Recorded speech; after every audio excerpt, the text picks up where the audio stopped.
Savez-vous ce que les morts font en ce moment?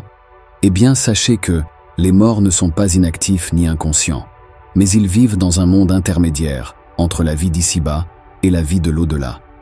Ce monde s'appelle le barzakh, qui signifie en arabe « barrière » ou « séparation ». Mais qu'est-ce que le barzakh exactement? Et comment les morts y vivent?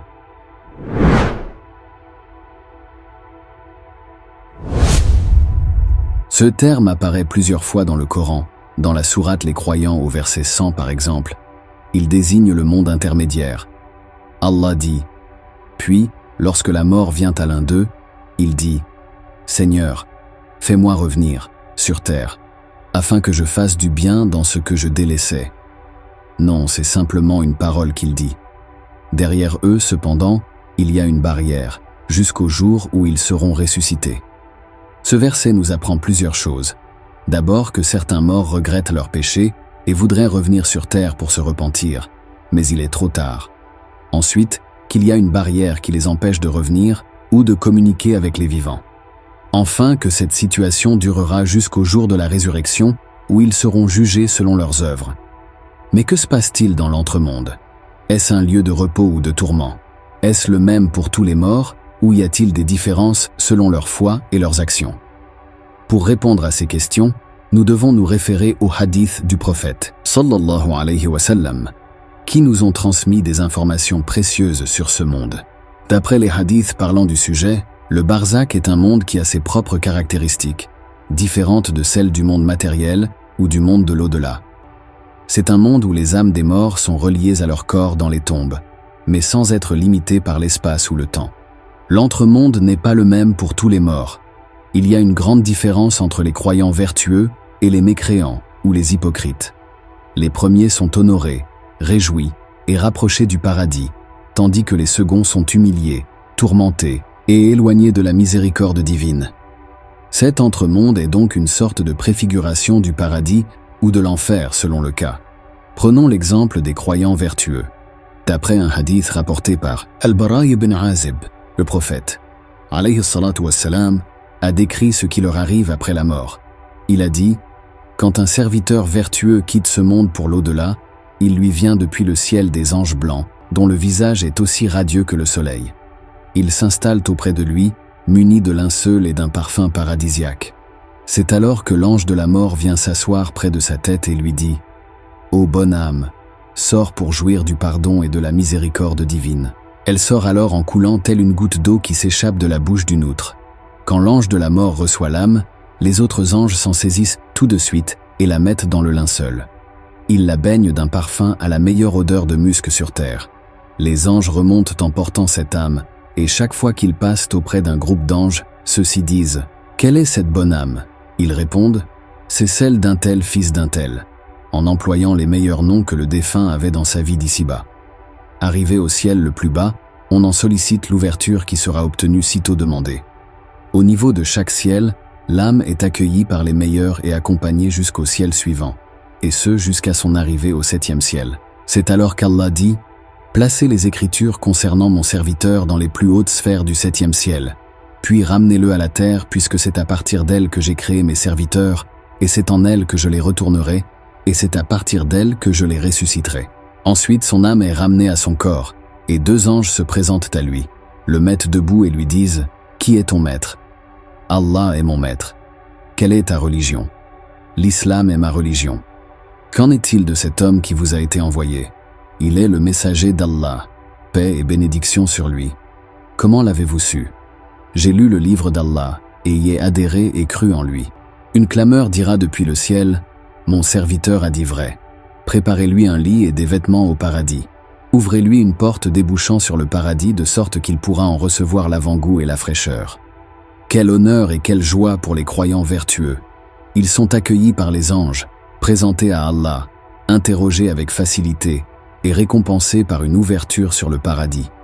Ils sont dans une situation de bonheur et de paix, attendant avec impatience le jour de la résurrection où ils entreront définitivement dans le paradis. Mais qu'en est-il des mécréants ou des hypocrites?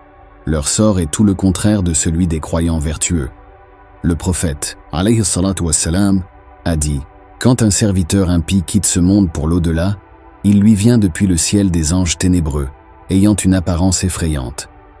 Ils s'installent auprès de lui, munis de tissus rugueux.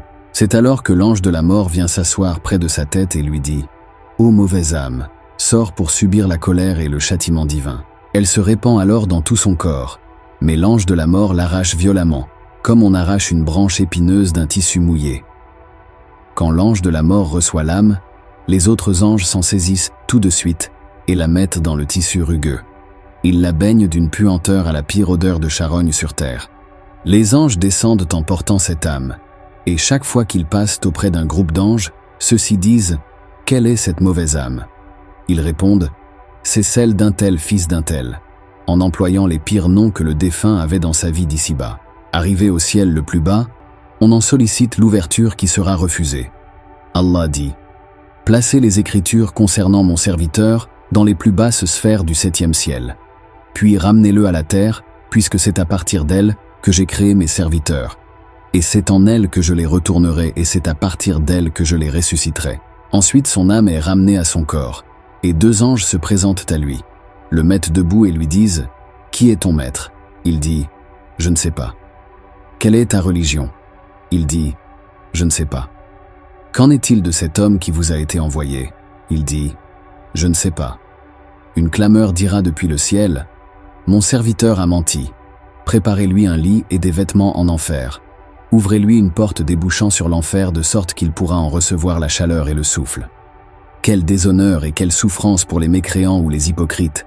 Ils sont rejetés par les anges, repoussés par Allah, interrogés avec difficulté et punis par une ouverture sur l'enfer.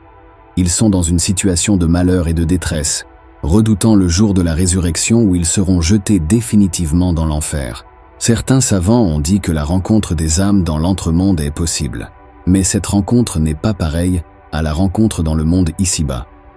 Car le monde du barzakh est différent de notre monde ici-bas. Allah le Très-Haut dit « Allah reçoit les âmes au moment de leur mort, ainsi que celles qui ne meurent pas au cours de leur sommeil. Il retient celles à qui il a décrété la mort, tandis qu'il renvoie les autres jusqu'à un terme fixé. » Sourate les groupes, verset 42. L'imam Ibn Kathir a dit à propos de l'interprétation de ce verset « Cela prouve que les âmes se rencontrent dans le monde invisible. » Pour faire simple, l'entremonde est la suite du monde matériel, et il constitue une suite pour la vie de l'homme après la mort. Le barzakh est la première et la dernière station où l'homme passe dès la mort et passe sa vie jusqu'au jugement dernier. L'homme est bien conscient dans sa tombe et entend ce qui se passe autour de lui. Un exemple pour nous rapprocher de ce que représente ce monde. Vous avez sans doute tous déjà rêvé. Pendant le sommeil, des rêves arrivent alors que le corps est en repos sur le lit. Des images modèles apparaissent et s'agitent durant le sommeil alors que le corps reste immobile. Bien que le sommeil soit beaucoup plus faible que la mort, l'homme voit dans ses rêves des existants plus forts, plus grandioses, plus extraordinaires. Il est témoin d'activités, de mouvements plus forts, plus rapides. Il ressent des sentiments plus désagréables ou plus agréables. Le monde du barzakh est bien plus complexe et immense que le monde des rêves. Allah nous dit « Ne pense pas que ceux qui ont été tués dans le sentier d'Allah soient morts. Au contraire, ils sont vivants, auprès de leur Seigneur, bien pourvus. » Ce verset nous prouve que la mort n'est qu'un titre, car l'âme du croyant continue à vivre même après que le corps soit éteint. J'espère que cette vidéo vous a été bénéfique. Si la vidéo t'a plu, mets un j'aime et commente la vidéo. Ça aidera à ce qu'elle soit plus vue. Qu'Allah nous guide et nous protège tous.